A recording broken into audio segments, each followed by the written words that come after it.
पूर्व सांसद और अलवर के तिजारा से विधायक महंत बालकनाथ योगी ने अलवर में जनसुनवाई की। जनसुनवाई में अलवर, दौसा और अन्य स्थानों से आए लोगों ने समस्याओं से अवगत कराया। इस मौके पर फर्स्ट इंडिया से खास बातचीत में तिजारा विधायक बालकनाथ योगी ने कहा कि बीजेपी सरकार ने प्रदेशवासियों को ईआरसीपी की सौगात दी, जो राजस्थान के लोगों के लिए जीवनदायिनी होगी।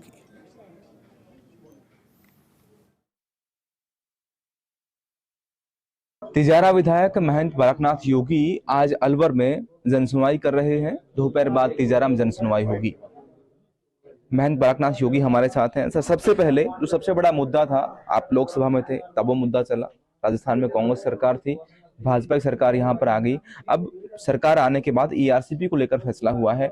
क्या है, क्या लाभ मिलेगा अलवर को और क्या पानी तिजारा तक जाने की गुंजाइश है? देखिए, ईआरसीपी के अंदर पूर्ववर्ती सरकार ने इस पर राजनीति करने का काम किया। सही स्वरूप में प्रपोजल बनाकर केंद्र सरकार को नहीं भेजा। और साथ ही साथ जब भी मीटिंग जल शक्ति मंत्रालय की जयपुर में कई बार आयोजन की गई, लेकिन उसमें भी इनके मंत्री, इनके अधिकारी मीटिंग में पहुंचते नहीं थे, क्योंकि जानबूझकर ये योजना को गुमराह कर रहे थे, लोगों को गुमराह कर रहे थे। योजना के बारे में सही वास्तविकता लोगों को नहीं बता रहे थे। और जनता ने इनकी बातों को जाना और परिवर्तन राजस्थान में लेकर आई जनता और भारतीय जनता पार्टी की सरकार बनाई।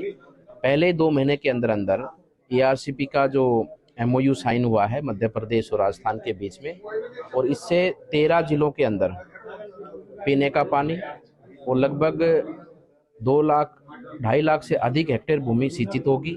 और जो हमारे नलकूपों के माध्यम से भी जो पानी लेते हैं किसान, उसमें भी बढ़ोतरी होगी, क्योंकि वाटर ग्राउंड लेवल अप आएगा, तो उससे भी काफ़ी बड़ा लाभ होगा।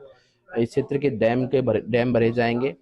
तो ये 13 जिलों तक इस योजना का पानी पहुंचेगा। और इनमें तीनों नदियों को जोड़कर, पार्वती, सिंध और चंबल नदी, इन तीनों को जोड़कर इस योजना को आगे प्रभावी रूप से बढ़ाया जाएगा। इसकी खर्च राशि भी 90% केंद्र सरकार वहन करेगी। राजस्थान के 13 जिलों के लिए ही नहीं, पूरे राजस्थान के लिए बड़ी खुशी की बात है। आप जब चुनाव लड़ रहे थे विधायक के लिए, उस समय बड़ा इशू आपने खुद ने उठाया था कि अपराध जो है वो नहीं होगा, आपके खेत में कील डाल देना वो भी नहीं उठ के जाएगी।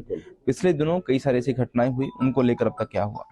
देखिए, पिछले दिनों चुनाव जीतने के बाद में घटनाएं हुई हैं तिजारा में, और कुछ जानबूझकर भी घटनाएं की गई, ये दिखाने के लिए कि चुनाव भी जीत गए हैं बाबा और अब देखते हैं क्या करते हैं।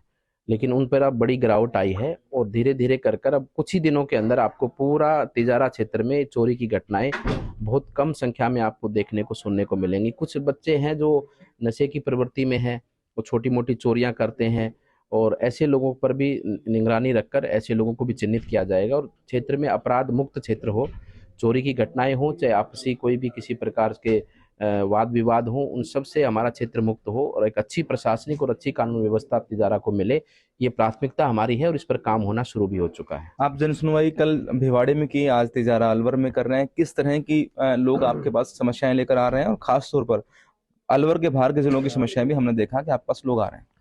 देखिए, जन समस्याएं हैं, गरीब व्यक्ति की सुनवाई कहीं नहीं हो पाती है। कोई थाने की समस्या है, कोई एसडीएम कार्यालय की समस्या है, तो बातचीत कर संबंधित अधिकारियों से उनकी सुनवाई हो और पीड़ित को न्याय मिले और पूरी पारदर्शिता से काम हो, किसी के साथ में भी पक्षपात ना हो। इस प्रकार की समस्याएं हैं। बाकी कुछ जन समस्याएं, विकास की बातें भी हैं। ये सब चीज़ों पर भी संज्ञान लेकर आने वाले समय पर वो भी चीज़ें पूरी हों, तो लोगों की सेवा में है और लोगों की सेवा में तत्पर रहते हुए इन समस्याओं का समाधान करने की पूरी कोशिश करते हैं। महंत बालकनाथ योगी ईआरसीपी को लेकर आश्वस्त हैं कि 13 जिलों में जीवनदायिनी होगी। न केवल खेती और बाकी चीजों के लिए, पेयजल के लिए पानी मिलेगा, बल्कि वाटर लेवल भी बढ़ेगा। साथ ही समस्याओं को लेकर कहते हैं कि बहुत जल्दी वो समस्याओं का निस्तारण होगा। भिवाड़ी में गंदे पानी को लेकर बड़ी समस्या है, हरियाणा पानी रोक देता है। इनका कहना है कि अगले 2 से 3 महीने में इसका निस्तारण होगा। Ashwini Yadav, first news, Alwar.